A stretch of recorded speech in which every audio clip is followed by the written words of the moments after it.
Sejam muito bem-vindos ao 36º episódio do Juris Accelerator. Hoje o papo aqui com a nossa gerente do social media, Gabriela. Ela vai falar um pouco mais, principalmente, sobre a principal insegurança dos advogados, que é o que pode e o que não pode ser publicado nas redes sociais. Então aqui a gente não vai só falar um pouco sobre o código de ética, sobre o que é liberado, mas também algumas dicas práticas sobre como você organiza a sua rotina para gravar, quais os melhores conteúdos, qual tipo de conteúdo, se é nos stories, se é no feed, se é carrossel, se é reels. A gente vai dar um panorama geral, basicamente, sobre rede social. Bom, eu acho que então, para a nossa primeira pergunta, Gabi, uma coisa que eu recebo muito e eu também levo para vocês, o advogado tem muito medo sobre o que ele pode ou não pode publicar nas redes sociais, tá? O que você sente que você mais recebe de dúvidas? E quais as principais formas, dicas que você pode dar para o nosso cliente advogado? Igor, muitas vezes, o que eu sinto muito, que o pessoal sempre comenta, principalmente você que está à frente dos grupos, vai conseguir ver, o pessoal tem muito medo de errar, muito medo de ser punido, muito medo também do que as pessoas vão dizer, sobre ele, qual imagem que ele vai passar, até pelo fato, da questão do que dizer sobre a OAB também, que tem todo esse processo. Então, assim, muitas vezes eles deixam mesmo de estar publicando, de estar fazendo, pelo medo do próprio erro. Perfeito, Gabi, perfeito. Realmente é o que eu ouço muito, tá? E o que vem acontecendo bastante ali. Eu não vou colocar uma proporção meio a meio, vou colocar uma proporção 70-30. A cada 10 clientes que entram aqui, 7 nunca gravaram nada para o Instagram, né? Tem medo de se expor, não quer apresentar a própria imagem, quer ficar com aquele logotipo ali e pensar que vai ter resultado. E a gente sabe que o cliente, antes de contratar o escritório, ele compra você, ele compra a sua imagem. Até você que já é cliente da RPF, você não confia na marca RPF. Se você é atendido por mim, você confia em mim. Por conta das reuniões que a gente faz, desde a sua entrada aqui, durante toda a sua jornada, pessoas confiam em pessoas. Então, Gabi, você acredita que aquele advogado que nunca gravou um vídeo na vida, ele precisa ter os melhores equipamentos, a melhor câmera, ele precisa estar pronto para começar, ou o ideal é começar e aprender no caminho? Assim, o que eu penso muito é que a gente não pode deixar de jeito nenhum a humanização de lado. Então, muitas vezes, os advogados esperam ter um dos melhores equipamentos, esperam ter sempre as melhores coisas para estar gravando, e não é assim. A gente quer ver pessoas de verdade, a gente quer que traga humanização, a gente quer ver mesmo com quem que a gente vai estar trabalhando. Então, assim, muitas vezes o importante mesmo é você aparecer. É claro que eu sei que no começo é muito difícil, é muito complicado você parar, gravar, principalmente você se não tem esse costume, o pessoal que não tem costume de estar fazendo isso, mas o importante é começar de alguma forma. Então, assim, começa, pode ficar tranquilo, ainda mais se for parceiro aqui da RPF, vai ter todo um auxílio, toda assessoria, um apoio, roteiro, tudo que a gente puder oferecer para ajudar vocês, a gente vai estar ajudando. Perfeito, perfeito. Eu até brinco um pouco, Gabi, quando entra algum cliente, eu faço a reunião de boas-vindas, e aí eu falo o seguinte, que a gente oferece os conteúdos estáticos, que são importantíssimos, tá? É que aqui a gente falou muito sobre vídeo, porque, pessoal, é o que mais dá resultado hoje em dia. Se essa é uma dúvida que você tem, entre conteúdo estático e conteúdo em vídeo, o conteúdo em vídeo a médio e longo prazo, ele é mais efetivo, ele traz mais performance. Porém, isso não deixa de lado os conteúdos estáticos. Eu sempre faço uma analogia muito boa. Esses conteúdos estáticos, eles são como se fossem o manequim da sua loja no shopping. A gente sabe que o manequim não vende, mas ele cumpre um papel essencial na venda, que é chamar a atenção, baseado na roupa que o manequim está vestindo, você sabe se você vai gastar mais ou menos naquela loja. Então essa sua vitrine do Instagram importa muito. Então durante as reuniões eles se preocupam muito, Igor? O que é necessário? Vocês vão passar dicas, a gente envia o roteiro, faz a edição, e eu brinco que se a gente pudesse ir até a sua cidade te ajudar a gravar, a gente iria, mas esse ponto a gente não consegue, acaba dependendo de você, tá? Bom, Gabi, uma pergunta muito frequente também é sobre mitos. Tem muita coisa que a galera fala que é proibido, mas na verdade não é. Você conseguiria citar alguns tópicos nesse sentido, já pra gente quebrar esse tabu? Bom, Igor, eu vou te passar realmente o que não pode. Nesse caso, é a captação indevida de cliente, prometer resultado. Perfeito. E também a linguagem sensacionalista. Isso é as 3 coisas que realmente não pode. Perfeito, Gabi, de forma bem prática. Então a gente já falou que não pode, agora vamos falar do que pode. O que o advogado está liberado para fazer nas redes sociais? Igor, realmente o que mais funciona é aquele conteúdo educativo, informativo, é também o advogado demonstrar que sabe o que está falando. Então, assim, isso entra também na questão de mostrar bastidores, usar a humanização, que é um ponto muito importante que a gente sempre foca, é mostrar que ele sabe, que ele entende o que ele está falando, o que ele está passando para o cliente. Então, o mais importante mesmo é você ter clareza nos seus conteúdos. Perfeito, perfeito. Eu vou dar até um exemplo na prática aqui, porque aconteceu nessa semana, de um conteúdo que um advogado ele solicitou, né? Ele falou, Igor, o que você acha de a gente fazer algo nesse sentido?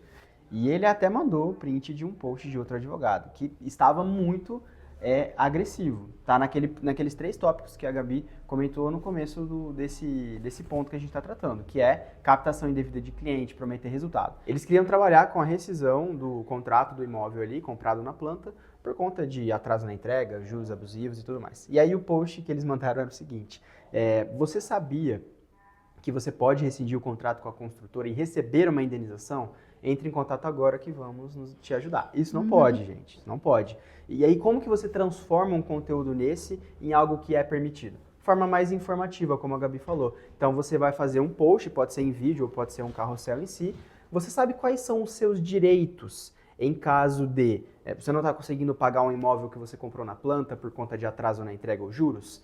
Passa esse carrossel para o lado que você vai entender quais são os seus direitos. Pronto, você acabou de oferecer o mesmo conteúdo, a pessoa ainda pode se interessar e entrar em contato com você, mas você não pode incitar esse contato. Então, foi muito importante isso que a Gabi falou, de vocês tentarem levar o conteúdo para o Instagram de forma sóbria, sem ser agressivo. Você pode falar do que você quiser. Gabi, uma dúvida, até o que vai servir muito como dica para os nossos advogados. Existe algum estilo de conteúdo que seja mais prático?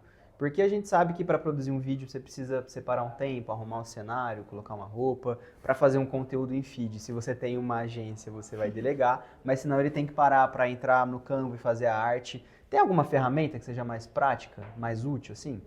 Assim, voltando àquele ponto que a gente sempre fala, pessoal, não deixe de usar a humanização. O conteúdo mais prático mesmo é a gente utilizar, né? Vocês utilizarem os stories. Perfeito. Os stories, ele tá aí justamente para essa ferramenta, para mostrar para vocês mostrarem para o público de vocês como que é aí, como que é o escritório de vocês, vocês falarem um pouquinho e trazer o cliente de vocês mais para perto. Então é muito importante nutrir os stories, tá? Então, pessoal, eu sei que às vezes vocês ficam querendo uma coisa mais profissional nos stories, mas não foquem nisso. Porque realmente ninguém está querendo ver um vídeo espetacular nos stories. Perfeito. A gente quer ver a humanização, a gente quer né? sentir como é que é a rotina, a gente quer sentir que vocês são gente como a gente também. Porque se caso fique algo muito profissional nos stories ou algo desse tipo, acaba ficando algo muito robótico. Então, assim, é muito importante vocês utilizarem o máximo de humanização possível nesses stories. Pega o celular, grava, não tem problema como vai ficar. O importante é vocês trazerem o cliente para mais perto de vocês. Perfeito, perfeito. O conteúdo do feed, muito legal que a Gabi falou aqui. O conteúdo do feed ele é ideal, gente, para nutrir e educar. E para aquele cliente que nunca viu você na vida, ele vai entrar no seu perfil e vai ter uma vitrine. Os stories é totalmente para conexão. Os stories você não tem que fazer, já tá arrumado com o microfone para gravar um story, não. É um bom dia, é uma foto do café, entendeu? É você se preparando para uma audiência, bastidores de gravações. O story ele é feito para ser mais informal, tá? Não pense que você tem que estruturar tudo, porque aí você tá fazendo errado. Formalidade não é para os stories. Gabi, vamos falar de algum caso prático. Você se recorda de algum cliente ali nos últimos meses que ele começou com essa insegurança, ele estava com medo do que postar, o que não postar, e com a nossa assessoria ele conseguiu vencer isso e hoje ele está decolando aí no digital? Assim, Igor, muitos advogados, né, você que está mais à frente, que está em contato com o cliente, consegue ver que muitos advogados eles têm medo realmente da questão da OAB.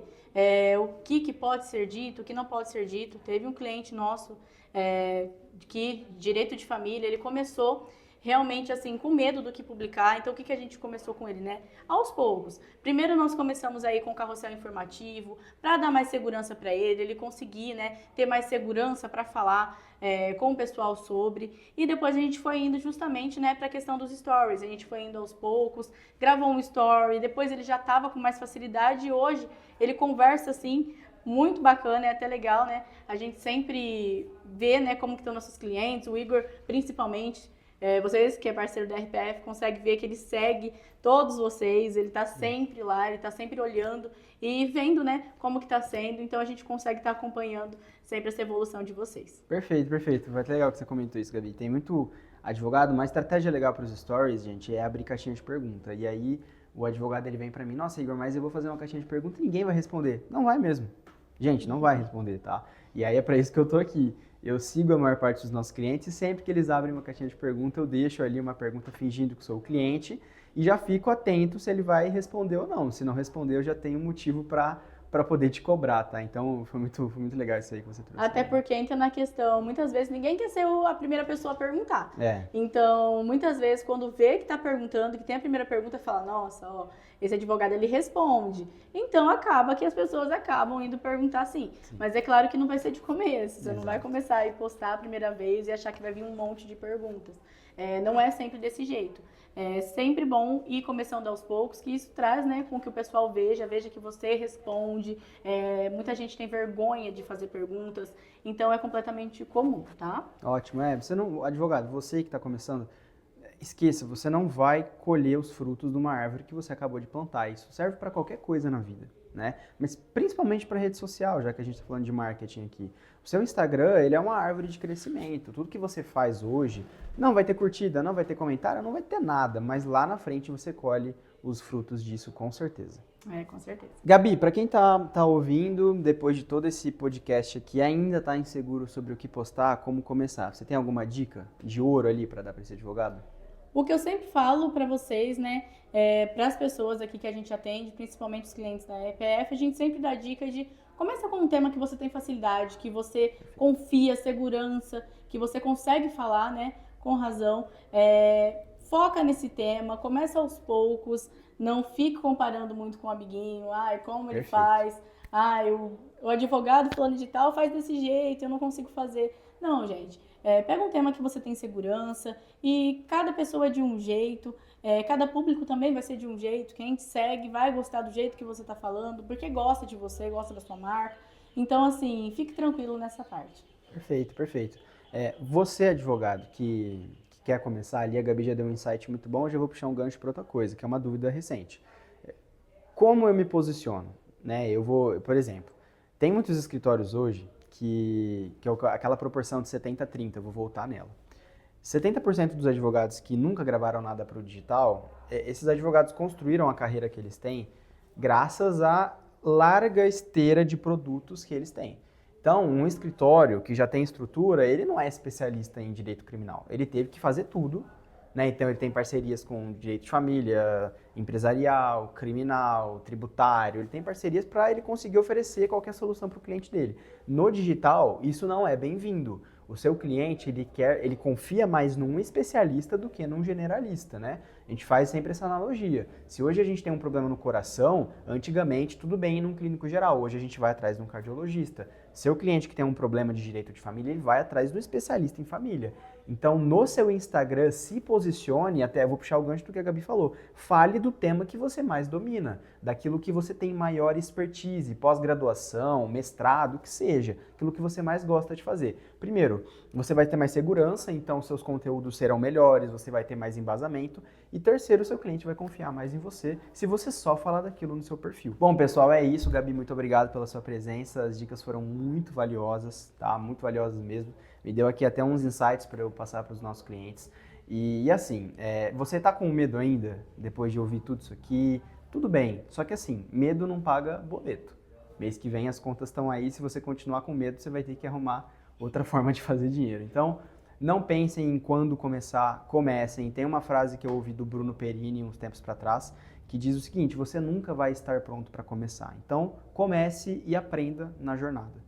Tá? Eu ouvi essa frase há mais ou menos aí uns 4 anos atrás, e hoje, né, eu estou no patamar que eu estou, não de pessoal falando aqui de hierarquia nem nada, mas intelectual, de conhecimento. Tudo que eu aprendi até hoje foi porque eu perdi o medo. Eu comecei, eu fui atrás de entender. E se você é advogado, tá com esse medo, comece o quanto antes. Seja contratando uma agência, se você não tem potencial financeiro ainda, faça você mesmo, não tem a menor não tem o menor problema. E se esse conteúdo foi válido para você, compartilhe com outro colega advogado que também está com essa insegurança.